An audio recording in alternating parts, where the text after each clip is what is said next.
आज इतनी सीधी होती कि स्वयं ही बूझ लेते तो करना क्या है किसी ज्ञानी का, या लिख के दे देते अर्जुन को, अर्जुन सेल्फ स्टडी कर ले। ये सब तर्क बहुत पुराने लग रहे हैं, आज के भी लग रहे हैं। प्रतिदिन सुनते हो कि नहीं सुनते हो? मैंने किया नहीं, मुझसे न जाने कैसे। चांद का अपना कितना प्रकाश होता है, दिए बराबर भी प्रकाश उसका अपना नहीं, लेकिन रात को चौधरी बन के बैठता है बिल्कुल। वो जो आपको चांदनी लग रही है, कभी सोचा है वो सचमुच क्या है? सूरज की रोशनी, न आकार न प्रकाश, लेकिन कहीं वो हालत तो नहीं हो रही अपनी। और ये जांचने का तरीका यही है कि देखो कि जिंदगी में गीता है कि नहीं। जैसे आप लोग कई बार कहते हैं ना, घर वालों कैसे समझाएं, हम तो समझ गए।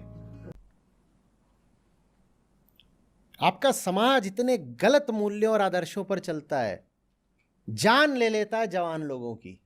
सेटल कब हो रहे हो? और मैं समझा समझा के हार गया कि भाई तुम सेटल होने के लिए पैदा ही नहीं हुए हो।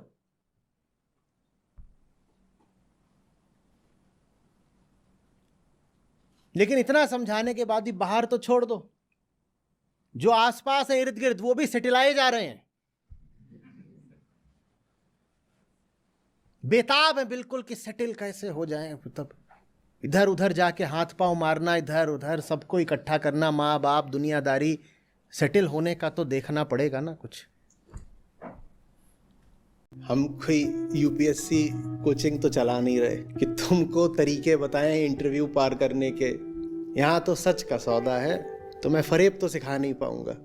उस लड़के को ये पता ही नहीं है कि अगर वो बन भी गया आईएएस तो उसको पहली सैलरी कितनी मिलेगी। मिठाई की दुकान में मक्खी इसलिए घुसती है कि जो कुछ दिख रहा होगा उसका इंस्पेक्शन करके लौट आऊंगी। अब काफ़ी तुम हताश हो गए हो, जाकर 2-4 मोटिवेशन के बढ़िया गर्मा गर्म वीडियो सुनो और खटाखट लग जाओ तैयारी में फिर से।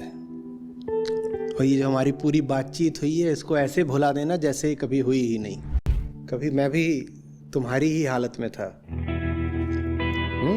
स्त्री को दोष मत देना। आपकी जिंदगी में कुछ है जो आपके लिए अब बोझ बन चुका है, तो आप देखो कि आपने उससे रिश्ता किस तल पर, किस आधार पर बनाया है। जिस खिड़की से आपने उसको जिंदगी में प्रवेश दिया है वो खिड़की गलत होती है। जीवन कैसे तय करता है कि वो आपको क्या देगा, बताइए? अरे वो तय ही नहीं करता। जीवन कुछ नहीं तय करता, तय आप करते हैं।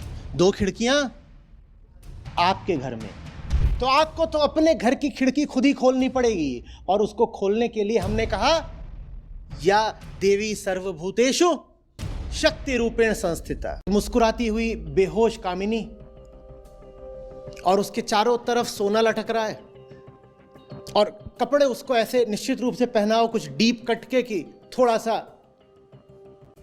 कोई अंतर ही नहीं है। आप ये उठा करके होर्डिंग यहां से ले जा करके वहां सहारनपुर में लगा दीजिए, फरीदाबाद में लगा दीजिए, लगेगा बिल्कुल वहीं का है, कुछ नहीं बदलता। और वैसे तो लगता है कि गोवा का एकदम अलग कल्चर है। क्या अलग कल्चर है? कोई भी सचेत व्यक्ति, कोई भी होशमंद व्यक्ति अपने मुंह में मेटल क्यों लटकाएगा? अरे मुझे जवाब दो। वो गले में लटका रखा है, नाक में लटका रखा है, मुंह में लटका रखा है, जीभ में लटका रखा है, नाक में लटका रखा है, कान में लटका रखा है, सर में लटका रखा है, कोई ये क्यों करेगा? सोचो कितनी भयानक बात है, कितनी भयानक बात है। काम में मन लगता, न बच्चों की दुर्दशा देखी जाती। बताइए करें क्या? नौकरी मिल रही है, लेकिन मैं तो लेखक बनना चाहता हूँ। बताइए करें क्या? प्रेम हो गया है पर उसकी जाति दूसरी है, घर वाले विरोध कर रहे हैं। बताइए करें क्या? आपकी बातें सब समझ में आती हैं, फिर भी सोया पड़ा रहता हूँ। बताइए करें क्या? देह संतुष्ट हो गई, आप गिर जाते हो। आप कहते हो अब कुछ करना ही क्यों है? पैसा आता, आदमी मोटा होने लग जाता है। हिलना ही क्यों है? क्यों खा रहे हो मांस? मेरे परिवार में सब खाते हैं तो मैंने खाना शुरू कर दिया। तुम ठीक आदमी लग रहे हो, तुम क्यों नहीं खाते? नहीं, मेरे परिवार में कोई नहीं खाता इसलिए मैं भी नहीं खाता। पढ़ाई कर रहे थे, पढ़ाई छोड़ दी। क्यों पढ़ाई छोड़ दी? प्रेम हो गया। प्रेम तो बड़ी बात होती है। किसी पुरुष को ना किसी तरीके से महिला की देह दे दो, वो बिल्कुल वैसे ही व्यवहार करेगा जैसे कोई महिला करती है। शरीर है, जवानी है, जलवे हैं, कौन आचार्य कौन प्राचार्य, सबका आचार बन जाना है। उसमें जवानी के मुरब्बे में सब पिघल जाना है, कुछ नहीं बचता।